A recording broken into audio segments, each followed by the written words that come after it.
英語聞き流し10分間、名作リスニング、英語テキストと MP3 ダウンロード、その他の物語は、ホームページよりご利用いただけます。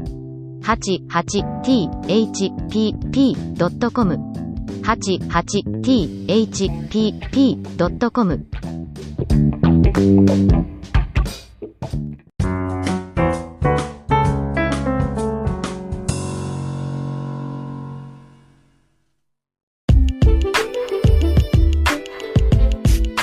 I spent my teenage life at a privileged Catholic school. Most students came from wealthy families and some were famous. As a farmer's daughter, I belonged to the few non-wealthy students. I thought a farming family was regarded as poor and unsophisticated in this school, and tried to hide the fact that I came from one as much as I could. Every time I submitted the paper on which the parents' occupation should be stated, I put my thumb right on the word farming so that other students didn't see it.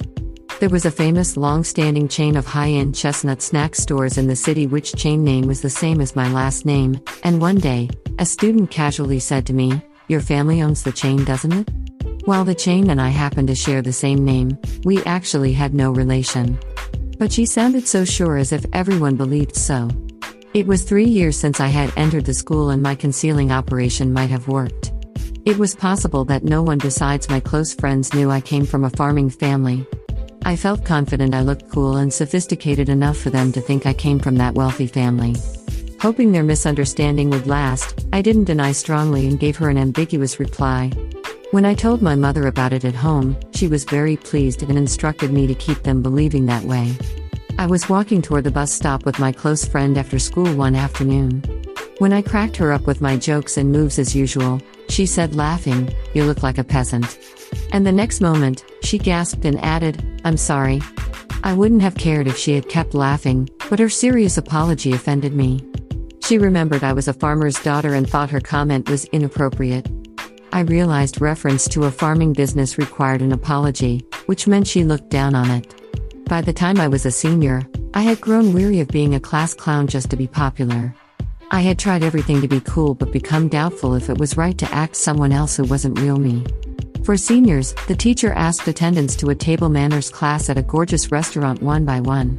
Since some students were busy preparing for the entrance examination of universities and colleges, they were allowed to opt out of the class.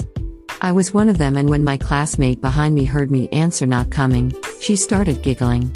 Then she said to me, "Even though your family is a farmer, you'd better learn table manners." The girl next to her was also giggling and said, "That's what we shouldn't tell her." It was a wake-up call. All those years everybody had known my family was a farmer and laughed at me inside while I pretended to be cool. What I had been doing so hard for years was nothing. Since that day, I stopped acting a class clown and returned to my true quiet self. A couple of days later, in a class journal that all students would read, I wrote, "I'm a farmer's daughter. Yet, I have been to a high-class restaurant, and I do know table manners."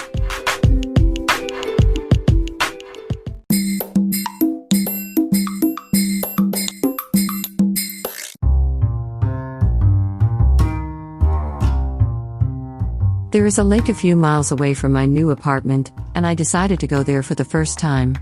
The local bus to the lake was surprisingly old-fashioned and worn out. It jolted along a mountain road, ascending higher and higher. The lake lay at the foot of the mountain, surrounded by the fresh green woods. Although I had expected it to be a popular recreation place for locals, it was quite lonely and quiet with only a couple of small spots to eat and shop. One of them was an Italian restaurant, and I had an expensive lunch there as a sole customer. The directory showed that there was a walk around the lake and I tried it. It got steeper and rougher as I walked on, as if I was climbing a mountain. The walk looked exactly like the one in my recurring nightmare, in which I walked along an ever-steepening path and ended up tumbling down the slope every time. I crawled along the walk on all fours so as not to tumble down. Fighting off a fear of heights, I finally got to a suspension bridge over the lake, and the view of the lake from there was breathtaking. On my way home, I mistook the road for the bus stop, and walked all the way home. It took 90 minutes and I was dead on my feet.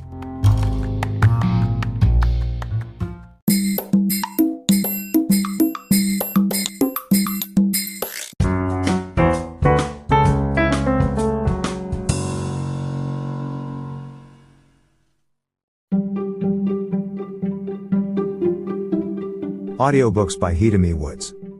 First audiobook, Japanese Dream by Hidemi Woods, on sale at online stores or apps.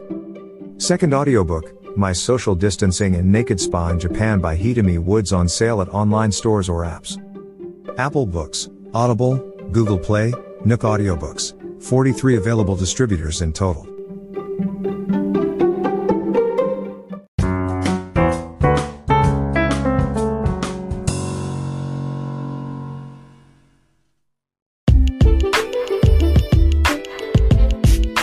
After the incident of table manners, I had closed a business of being a class clown at school. I had stopped making others laugh and hadn't accommodated their requests for jokes anymore. It yielded an immediate effect. I used to be the center of a circle of students, but they were dispersed from me at an amazing speed. It was in my senior year and the class was divided according to the course the students had taken. In the group of my close friends, I was the only one who took the science and mathematics course while the others took the humanities, which led me separated from them in the homeroom class. Coupled with this situation, I became a loner within a month. It wasn't so hard for me, though. After all, it was just I got back to my old days in kindergarten when I hardly spoke to anyone. But a difficulty arose when the school held an assembly. To gather at the hall, the teacher made us to form into a line in pairs at the hallway. The students made a pair with each friend and waited chattering and yapping merrily. I had no one to make a pair and was standing alone silently at the tail of the line. A mere 1 month ago, they would scramble for me to make a pair.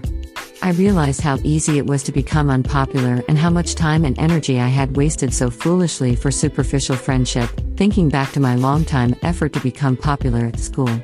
Although I was willing to be unpopular again, I couldn't help feeling empty. I tasted bitter loneliness when I saw a girl walking toward me from the head of the line. She stopped in front of me and said, "Would you like to go with me if you're alone?" She was the smartest girl at school who was somewhat shunned by other students because she was too earnest. I had known she was a big fan of my favorite band and I had once bought a sticker sheet of the band for her before. She had been so grateful for that and brought me all her albums of the band to let me make copies. Besides those occasions, we had barely talked to each other. And now, she broke my loneliness completely. While we were walking to the hall side by side, she gleefully said she couldn't believe I was standing alone without a friend, so that she made a pair with me. As for me, I couldn't believe the smartest girl sounded as if she looked up to me. Since then, we became best friends.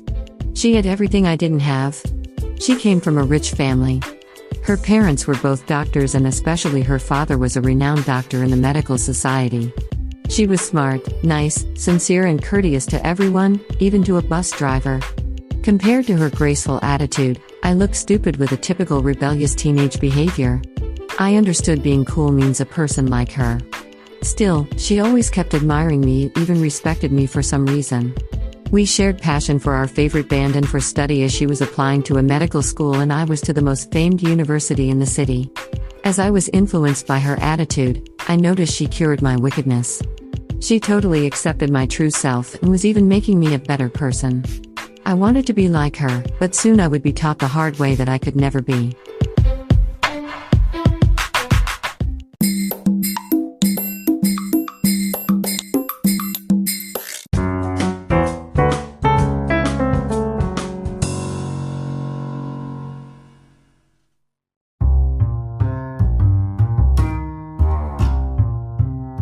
A month has passed since I moved in my new apartment. Although I've been vigorously unpacking, cardboard boxes have still occupied more than half the living room. My handmade soundproof wall has been completed only on one side of the walls in my bedroom/studio that borders on the next door. The positions of my furniture and instruments have been roughly decided for my studio. My old apartment was built on a light steel framework and had very thin walls. I was disturbed by all kinds of noise: rain, wind, cars, kids, neighbors, crows, helicopters, you name it. As my new apartment is built with reinforced concrete, it was supposed to be a lot quieter. It actually was, but wasn't as much as I had expected. Unknown clanging noise coming from some pipe woke me up for several times, or I heard footsteps form the room above or below. I had probably overestimated reinforced concrete. I know I should be content with much quieter surroundings here, but thinking about having gone through that hard and long process of the move, I want the kind of silence that I had imagined as a reward. I've been telling myself that it may get better when the whole soundproofing is done. Also, I shouldn't forget that there's no such thing as 100% satisfaction in this world after all.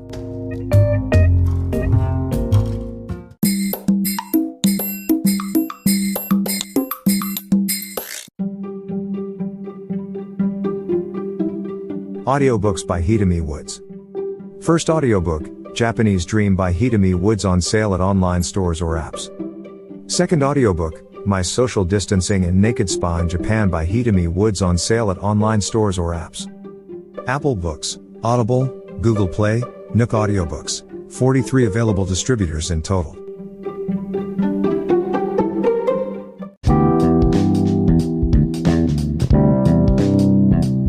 英語聞き流し10分間、名作リスニング、英語テキストと MP3 ダウンロード、その他の物語は、ホームページよりご利用いただけます。88thpp.com 88thpp.com